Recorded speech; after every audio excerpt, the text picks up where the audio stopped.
പിതാവിൻ്റെയും പുത്രൻ്റെയും പരിശുദ്ധാത്മാവിൻ്റെയും നാമത്തിൽ ആമേൻ. ഈശോ മിശിഹായിക്ക് സ്തുതിയായിരിക്കട്ടെ. യേശുവിൽ സ്നേഹം നിറഞ്ഞ സഹോദരങ്ങളെ, എല്ലാവരെയും ദൈവവചനധ്യാനത്തിലേക്ക് നമ്മുടെ കർത്താവായ യേശുക്രിസ്തുവിൻ്റെ നാമത്തിൽ സ്വാഗതം ചെയ്യുന്നു. നമ്മുടെ കർത്താവ് ഈശോ മിശിഹ എല്ലാവരെയും സ്വർഗം തുറന്ന് അനുഗ്രഹിക്കട്ടെ എന്ന് പ്രാർത്ഥിക്കുന്നു. പ്രിയ സഹോദരങ്ങളെ, ഒരു കുടുംബം അനുഗ്രഹമുള്ളതായി മാറ്റപ്പെടണമെങ്കിൽ കുടുംബത്തിൽ അനുസരണ ആവശ്യമാണ്. ഇതേക്കുറിച്ച് കർത്താവിൻ്റെ വചനം എന്തു പറയുന്നു? തിരുസഭയാകുന്ന കുടുംബത്തിലും പല കുടുംബങ്ങൾ ചേർന്ന തിരുസഭ. അപ്പോൾ തിരുസഭയാകുന്ന കുടുംബത്തിലും ഗാർഹിക സഭയാകുന്ന കുടുംബങ്ങളിലും അനുഗ്രഹം ലഭിക്കണമെങ്കിൽ അനുസരണം ആവശ്യമാണ്.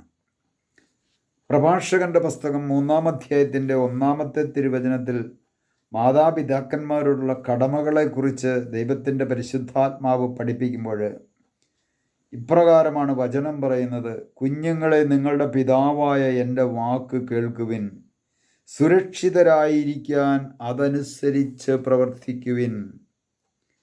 ഒരു വ്യക്തിയുടെ ജീവിതത്തിൽ സുരക്ഷിതത്വം ലഭിക്കണമെങ്കിൽ പിതാക്കന്മാരുടെ വാക്കുകൾ കേൾക്കണം, അനുസരിക്കണം.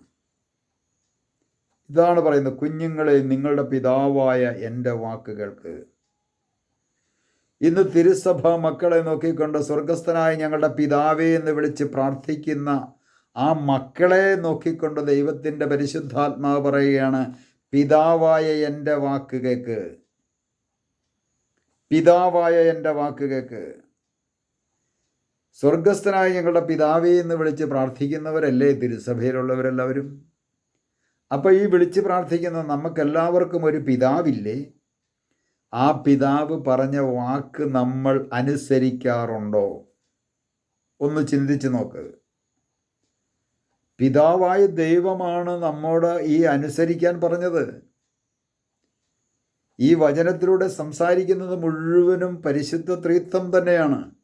ദൈവമാണ് നമ്മോട് സംസാരിക്കുന്നത്. അപ്പം ദൈവം പറയുന്ന വാക്കുകൾ നമ്മൾ ശ്രവിക്കണം, കേൾക്കണം, അനുസരിക്കണം. അങ്ങനെയെങ്കിൽ റോമാലേഖനം 13-ാം അധ്യായത്തിൻ്റെ 1-ാമത്തെ തിരുവചനത്തിൽ എല്ലാ അധികാരങ്ങളും ദൈവത്തിൽ നിന്ന് വരുന്നു, ദൈവത്തെ കൂടാതെ ഒരു അധികാരവുമില്ല, നിലവിലിരിക്കുന്ന അധികാരങ്ങൾ ദൈവത്താൽ സ്ഥാപിതമാണ് എന്നുള്ള ആ വചനം നമുക്ക് നൽകിയത് ആരാ? പിതാവായ ദൈവം നൽകിയ വചനമാണ്. ആ പിതാവാണ് പറയുന്നത്: നിനക്ക് സുരക്ഷിതത്വം വേണോ? നിന്റെ ജീവിതത്തിൽ സുരക്ഷിതത്വം നഷ്ടപ്പെട്ടു പോകും ദൈവം പറയുന്നത്, പിതാവ് പറയുന്നത് അനുസരിക്കാതെ പോകുമ്പോൾ. നമ്മൾ ഒരു കുടുംബത്തിൽ ജനിച്ചപ്പോൾ കുടുംബത്തിൽ നമുക്കൊരു മാതാവും പിതാവുമുണ്ട്.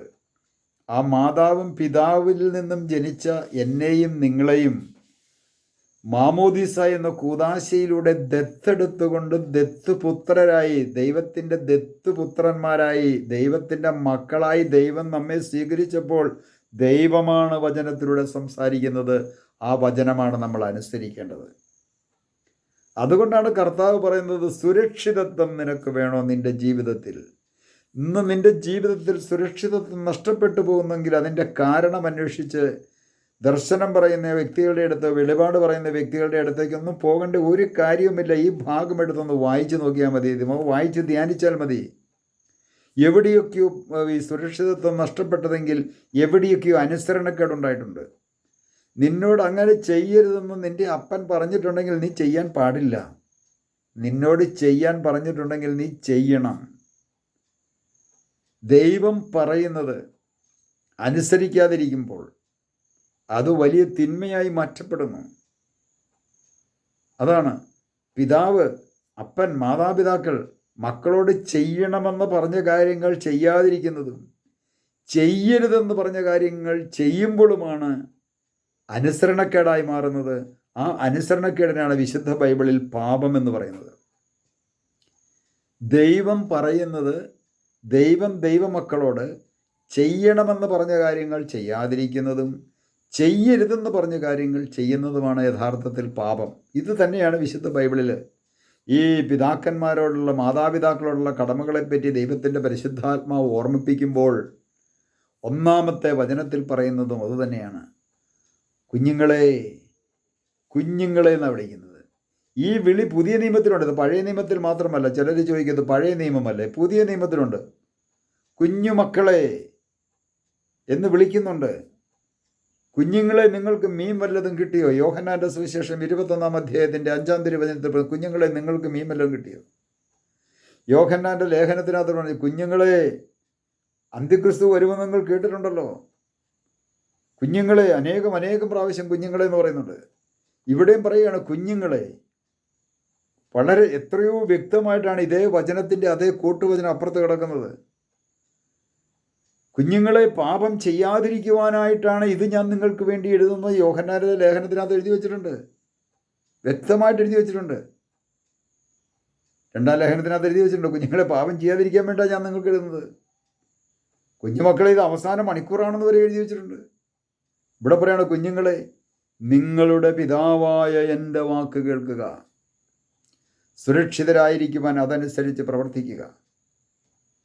പിതാവായ ദൈവം നമ്മോട് സംസാരിക്കുന്നതും ദൈവവചനത്തിലൂടെയാണ്. രണ്ടാമത്, ഓരോ മക്കളുടെയും ഉള്ളിൻ്റെ ഉള്ളിലിരുന്ന് വ്യക്തിപരമായിട്ട് സംസാരിക്കും.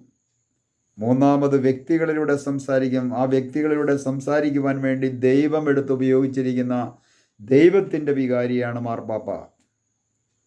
ആ മാർപ്പാപ്പായ്ക്ക് വേണ്ടിയിട്ട് മാർപ്പാപ്പയുടെ സഹായകനാണ് മെത്രാൻ. ആ മെത്രാനെ സഹായിക്കാനായിട്ടുള്ള സഹായകനാണ് ഓരോ വൈദികരും. തിരുസഭയുടെ ഘടന എങ്ങനെയാണ്? അതുകൊണ്ട് പ്രിയ സഹോദരങ്ങളെ, നമ്മുടെ ജീവിതത്തിൽ ഈ പറയപ്പെട്ട അനുസരണക്കേടുണ്ടായിട്ടുണ്ടെങ്കിൽ നമുക്ക് ദൈവത്തിനു മുമ്പിൽ നമുക്ക് മാപ്പ് ചോദിക്കുവാനും ഒന്ന് മടങ്ങി വരുവാനും ഒന്ന് എളിമപ്പെടുവാനും നാം ഓരോരുത്തരും തയ്യാറാകുമ്പോൾ നമ്മുടെ ഓരോരുത്തരുടെയും മുമ്പിൽ അടഞ്ഞു കിടക്കുന്ന സ്വർഗം തുറക്കപ്പെടും. ഒരു മാറ്റവുമില്ല. നമുക്കൊരു നിമിഷം കർത്താവിൻ്റെ മുമ്പിൽ പ്രാർത്ഥിക്കാം. കർത്താവായ ഈശോയെ, അനുസരണം ബലിയേക്കാൾ ശ്രേഷ്ഠമാണെന്ന് അരുളി ചെയ്ത കർത്താവേ, അവിടുന്ന് ഞങ്ങളോട് പറയുകയായിരുന്നല്ലോ, കുഞ്ഞുങ്ങളെ, എൻ്റെ വാക്കുകൾ കേൾക്കുക, നിങ്ങളുടെ പിതാവായ എൻ്റെ വാക്ക് നിങ്ങൾ കേൾക്കുക, സുരക്ഷിതരായിരിക്കുവാൻ അതനുസരിച്ച് പ്രവർത്തിക്കുക എന്ന്. കർത്താവെ, മാതാപിതാക്കളുടെ വാക്ക് കേൾക്കാതെ അനുസരണമില്ലാതെ ജീവിച്ചു പോയ നിമിഷങ്ങളെ ഓർത്ത് കർത്താവെ മാപ്പ് ചോദിക്കുന്നു. അവിടുത്തെ അനന്തമായ കരുണയും കൃപയും ഞങ്ങളിലേക്ക് ചൊരിഞ്ഞുകൊണ്ട് ഞങ്ങളെ അനുഗ്രഹിക്കണമേ. പിതാവിൻ്റെയും പുത്രൻ്റെയും പരിശുദ്ധാത്മാവിൻ്റെയും നാമത്തിൽ ആമേൻ.